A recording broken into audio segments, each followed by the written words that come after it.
يستعد المنتخب المغربي لخوض مباراة جديدة في إطار منافسات التصفية المؤهلة لنهائيات كأس الأمم الإفريقية 2023 والمقامة في كوت ديفوار. وقدم المنتخب المغربي أداء مخيبا وديا أمام الرأس الأخضر بالتعادل السلبي قبل أن يواجه جنوب إفريقيا، لكن ورطة جديدة وقع فيها الركراكي بغياب سفيان مرابط، فمن هو البديل؟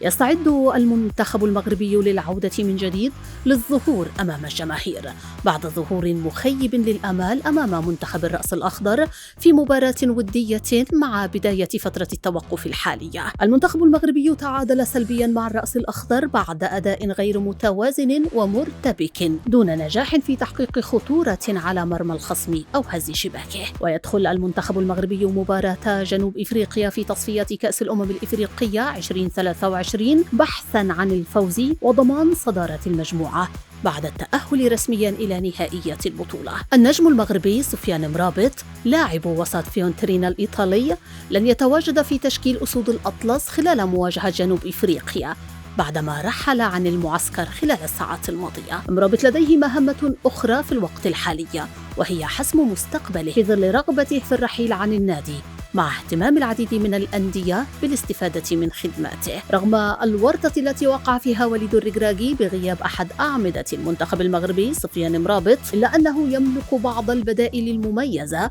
التي قد تعوض غياب نجم فيورنتينا. أول هذه الأسماء هو زميل مرابط يوسف مالح، والذي عاد من جديد لصفوف المنتخب المغربي بعد قراره السابق برفض المشاركة في كأس الأمم الإفريقية. مالح لاعب فيورنتينا الإيطالي كان قد رفض المشاركة في إفريقيا الأخيرة بالكاميرون نتيجة خلافات مع المدرب السابق وحيد خليلوزيتش قبل أن يقدم اعتذاره للجماهير المغربية. خلال 24 مباراة خاضها مالح رفقة فيورنتينا في الدوري الإيطالي صنع هدفاً وحيداً ولم يسجل أي أهداف، لكنه يمتلك قدرات دفاعية مميزة في وسط الملعب. بخلاف نجم الفيولا هناك عمران لوزا لاعب واتفورد الإنجليزي، والذي يعد أحد الجواكر في صفوف المنتخب المغربي لقدرته على اللعب في مختلف المراكز في وسط الملعب. لوزا لعب خلال الموسم الماضي